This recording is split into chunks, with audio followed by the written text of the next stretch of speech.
Thank you, Madam Deputy President. I rise to speak about the fate of koalas in the state of New South Wales. In fact, New South Wales needs a Great Koala National Park. Make no mistake, the plight of koalas in New South Wales is critical. If we want to see wild koalas thrive in our lifetime, we need a Great Koala National Park.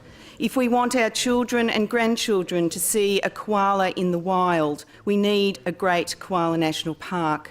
If we want to be able to share with the world the thrill of looking up through the eucalyptus trees to spot a koala in the wild, we need a Great Koala National Park.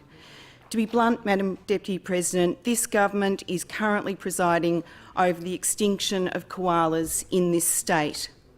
Currently, there are 3 listings of the koalas as endangered population in New South Wales at the Hawk's Nest and Tea Gardens areas of the Great Lakes, Pittwater area and the area between the Tweed and Brunswick rivers east of the Pacific Highway.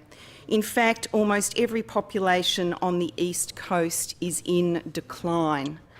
The koala is listed as vulnerable in New South Wales, and the report released by the New South Wales Chief Scientist and Engineer late last year found that koala populations have declined in New South Wales by an estimated 26% over the past 15 to 21 years, and there are now only 36,000 koalas left in New South Wales. Across 13 regional koala populations in New South Wales, 9 populations are estimated to be in decline. Alarmingly, on the north coast, koala populations have declined by around 50% in the past 15 to 20 years.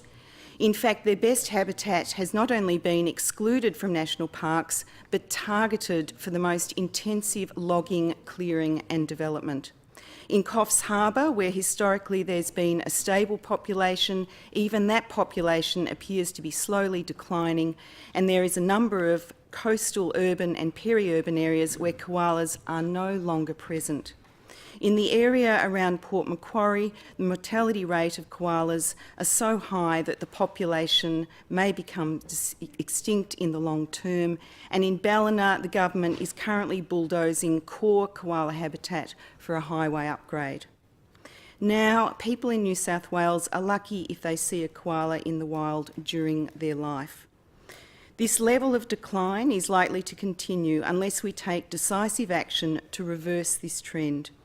Current threats to koalas are unlikely to diminish without decisive, targeted action from this government.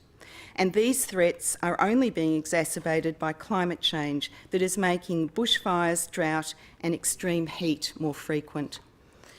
It's hard to believe that 200 years after settlement, we have still not taken decisive action to protect our koalas, and efforts by successive New South Wales governments have failed.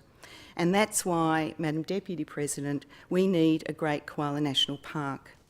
Most of the remaining high-quality koala habitat lies in state forests and on private land, where ongoing clearing of native vegetation and intense industrialised logging is leading to the removal of vital food and habitat trees.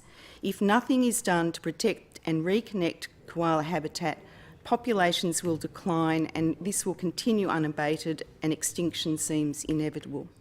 Since entering Parliament in February, I visited a number of state forests around the state, including in the Kalang River catchment on the north coast, Glen Bog and Tantuangalo on the south coast, and the Styx River forest up on the New England tablelands.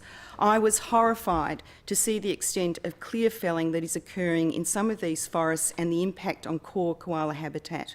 I saw trees clearly marked as habitat trees felled in recent logging. Most koalas in New South Wales currently live outside protected areas, and in fact, because our national park network is biased towards higher, more infertile country, it doesn't capture well the habitat that koalas prefer: fertile, coastal forests that produce more nutritious leaves. Shamefully, there's no conservation reserve set aside to ensure the long-term survival of koalas in New South Wales, or in fact Australia.